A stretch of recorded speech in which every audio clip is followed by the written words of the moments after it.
Hello अस्सलाम वालेकुम कना कना लाइबनो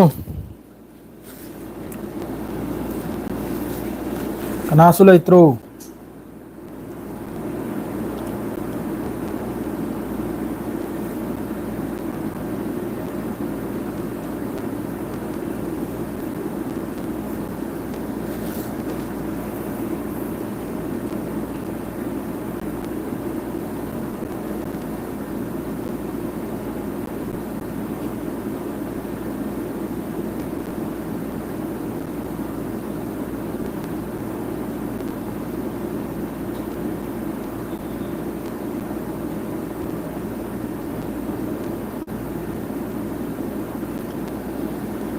सलाम वालेकुम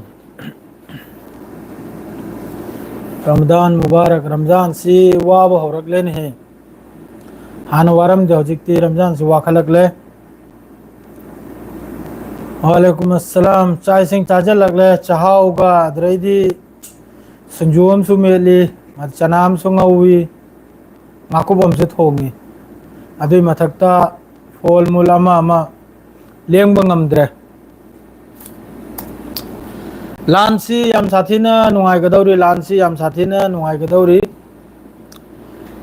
तुर्की रोमदसु फिफम अमा ओइरखरे अद्रैदी सोमनबु यमन की तरफ तगिसु रमजान मक्सिदमक सुम तौबसरी याम साथीना नुंगाइतबु वाफमनि रमजान महीना सिदमक हजिकी इजराइल न तौरिसिदी फिलिस्तीन दा मासिने याम साथीना मिडिल ईस्ट सिदे याम साथीना चौबा कतर की तरफ तगिसु मयाम अमा कनम तौखरमनि वाई याम चाउर चाउर बे स्टेटमेंट खर पीखरे अदु सुम तौरदी याम साथीना माई चाउथोरनी लानसी हजे हजिकता यमन की हुती नसु रेड सीदा अमेरिका की मोहई की जहाज अमा लुफलबगी पावम लाई हजे हजिकी अदरगी मोहई की ट्रूमैन हारब क्रा मोहई की हजिकी एयरक्राफ्ट पुनिंगाई जहाज क्राफ्टू अदु क्राफ्टू चेल खरम नाबा काबक मनिंग हल खरमने अदुई मथक्ता मक्का इजराइल की हजिकी लानमी सी नेट जीरो एक्सेस अदुई मथक्ता गाजा सी मखैसिदा चंगजनना काबक अमा हानि मवंगदु चंगजनना काबक अमा कनुम तौखराबा लौजल खराबा अदुमको हजिक लैरिबा गाजा मनुंगदा लैरिबा मखोयगी अल कासिम ओइगरा अल कुद्दुस ओइगरा अदु मखैदुस लोइने एक्टिव ने अदुगा लोइनना हजिक अमका मनुंग लोमदना करी ओइरा अमका सिसफायर की सुवारी सु अमका सानरे अब हजिक कतरदा याम साथीना नैनरी सोमदा लानसु तौरी मिचम सुहतली अदुगा सोमदा सिसफायर की सुवारी अमका सानरी सिसफायर मखोय सेकंड फेज तो सेकंड स्टेप तुगी अदुई वारी सु अदुम सानरी अदुम कुलेमदा नुंगाइतबा थौदुक आइबुन हल लेव कुकुनुमित ओइखिबसे सिदा अंगांग अंगांग नुबी मी चामे मथक्तनी यावख्रिचे अंगांग नुपी ना मी चामे मथक्तनी वालेकुम अस्सलाम Sameer blog how are you अदु हौजिकता तौरिसे सोमदा तुर्की रोमदसु तुर्की दनबु करिमोंग नाबु एर्डोगन की अगेंस्ट द ऑपोजिट लेबा पार्टी दु अदुबु एर्डोगन ना फाजन जेल दा हापचल खरे अदुना तुर्की दसु पूरा ऐसा प्रोटेस्ट नि हाइबुबु पूरा मी करोड़ करोड़ टिलिमनि तुर्की द इस्तांबुल दा अदरैदि सोमनबु इजराइल दसु ऐसा प्रोटेस्ट नि नहल की मखोय की अटैक टू द इजराइल की मियोय मसी खरे अल कासिम ना हमास ना फाद ना थम मियोय मन हल की बॉम्बिंग दुदा सी खरे दु मोहय की सी हानदगी अदर अखोयने लैरिबा कंट्री से स्टेटमेंट पी करिमोंग दा अथुबदा लान से लेपो हैना मसरना सुपी अथुबदा सिसफायर की वारी सानो लान लेपो हैना बस अदु खक्तनी अकलबा वा मा हाइबगी कैपेसिटी मखोय से लेइत्रे मखोय से मिंगी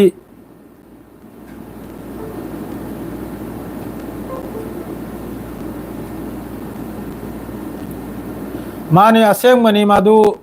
करी हायरुनी हानिंगाय तमहम लेत्रे मखोय से इजराइल करा हायरिसी मखोय से कनाम तो नुंगसिबि जातु नते मखोय की कनोम से सीना कनाम तबु मखोय की जात सिना हायरगा मखोय जात सिना कनाम तबु नुसीबा सी रमजान महीना ने सी अंगांग ने सी अपिपने बा अदुगी कुनो रिहाई मोइद लेते येंबदा सी ममांगैदगी अदुम येंगिमने इन हल सिस्पेयर ओइखिबदगी मनुंग दा अदुम मखोई की कैनोम से मादु हजी यामने इंपोर्टेंट ओइ बाइबु यमन की ना काप्सल लगबो बैलिस्टिक मिसाइल दु मखोई की हजी की बेस तुरे तायबा इजराइल की नबाते नबाते हाइब्र बेस अमले अब अदुरम हजी की कैनोम से तायब इंटरसेप्ट ओइ दाबा इंटरसेप्ट अम खतना बताउखरे से मचिन थीरिम ना बा इजराइल ना मोहई दसो हजी ऐसा अशांति नि हाइबु पूरा तुम्हम चाफम खंगद्रिमनि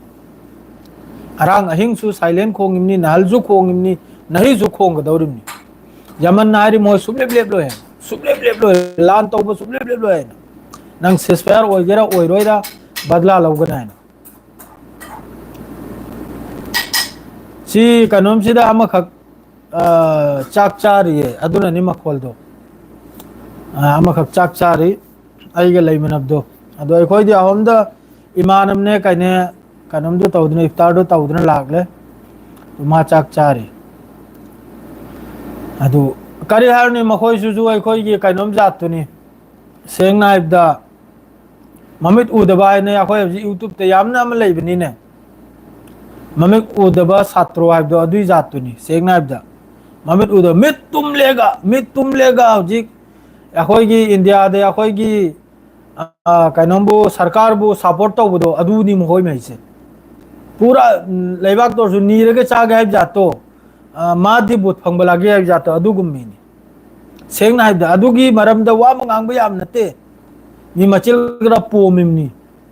हजिकी इंडिया की सरकार आगी मरमदने इंडिया दे लेरबे सरकार की मरमदा वा मंगांगबा याम नते अदुगी यामना मथोय थादो इमनी सोमदना मयुमदना नीरगे चार मयुमदना ने कतोरी पायरगे नीरगे चार अदुगा सोमदना खुपी सरकार दो नमली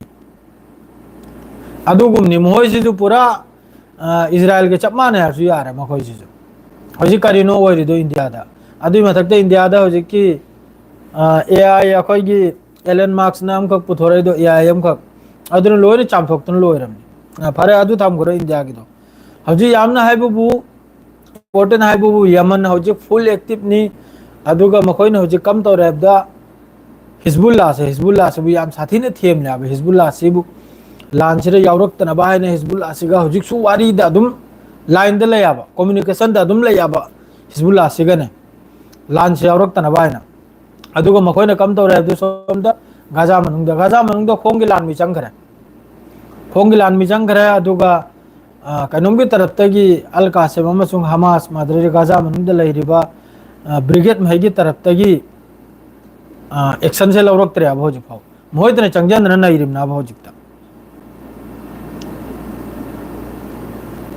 तरा भी सोल्बे में तम यौरक ले अदुन आपतंग लाइव से थोलक लमिमनी तरा भी सोल्ब कुमगनिमनी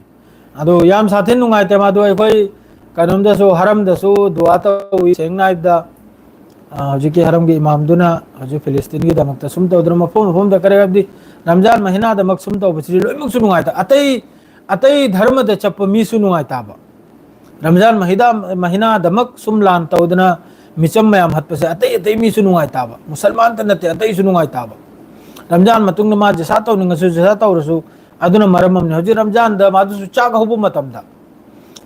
मतमदनि असिदा पाव मसाम गनबो अरांग अल जजीरा गुम्बा दुसु अरबिक चैनल फक्तनी अदुगुम मफमदुरा अदुगुम दु रिपोर्ट तो पीखिबने आई इजराइल की मथक सिदा सी मफम सिदा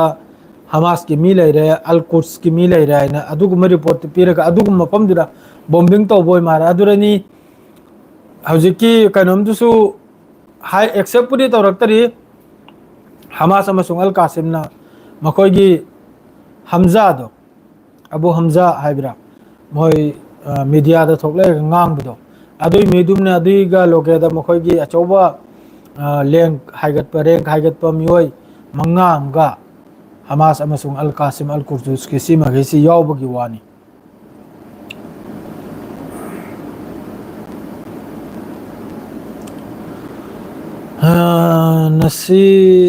नसी भाई गजा की दुआ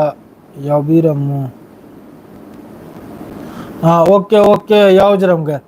अदो रमजान सिदा अदु खक्ते वानी द रमजान मक्सिदा अदुम तौदु नुंगाइते हाबि वानी मा दो अखोय सिदसु मतंबुदी यौरखरे हौजी याम साथीना मिडिल ईस्ट सिदा याम साथीना फिफम अमचार अरोय फिफम अमचार अदु मतकदे चाइना नसु स्टेटमेंट पी खरा थुबदा सिसफायर द कुमथौ लान लेब वानी चाइना तरफ तगिसु अदु याम साथीना मोंग अमचार अरोय नोमनिनी सिदने सोइदमकी सोमदा तुर्की दो ओइरइबा अद्रेदि सोमदनबु सीरिया दसु सीरिया सु खजिकतनि गाय असुलोमतनि गाय खरे सीरिया सु लोइने लौजल खरे इजराइल ना लोइने बफर जोन लोइने सेम खरे ए टू जेड लोइन चंगजन जोलानी दो अदुम जुली दन लैरे जुलानी सरकार दो अदुम जुली दन लैरा सुम हाइदना कसु तौ बंगम दे बेकार ने अदु हौजिक हाइबु नोमु निनी हुमनी मरनी सिदा सोइदमकी ओंथोकना चाउखरबा गोतना मा थोगलकपगी फिफम अम लैयाबा याम साथीना करेगा ईरान से हजिक सिदा यामने हाइबु अमेरिका ना हौरिसनु ईरान से लान दे यावहलबा अदुग ईरान की मथक से द अटैक से तौबा अदु मोंग द ईरान से ना हजिक खोंग थांग से ओंथोकना कुपना थांगिमना ओंथोकना कुपना हाइबदुबु खैतंग सोइखिबद माय मथक ता खिदौरुमनि अदरैदि अतै अतै इस्लामिक कंट्री मखै से लोइन मखो थांगथरनि मतमदुदा सेम टू सेम सीरिया कम तुमखी मतमद मसर कम तुमखी इराक कम तुमखी अफगानिस्तान कम तुमखी अदुई मोंग द ईरान बुसु तुम हलगनी सिनी ईरान गुसु हजिक न्यूक्लियर मोइदा साबगी अमा मतौर आइसु लोइ थोकिना ना तौर इना अदुन ईरान से हजिक यामना कुमना मखोंग से थांगिना बाकते चंगजल ले याबा ईरान हेक्ते चंगलो याबा लान से ईरान से अदु फरे मैं अमरो बे आदे अजान मतम यौखरे तुंगदा वीडियो इना अदुमै सेम लेगा नुमदांगलु थांगचरमगे हरल चागौ बैदा दुम यंगलो सिदे लोइजरगे मैं अमरो बे आदे करगे दे रमजान सिदने मतम से याम साथीना खुयौना याबो मतम से याम साथीना खुयौना हाबो नमासु मतम दु सलहोबो मथौ ताय लोइमक्सु मतम द तहोबो मथौ ताय अदुना याम साथीना कनुमनि अदुना मैं अमरो बे आदे लोइजरे अस्सलाम वालेकुम।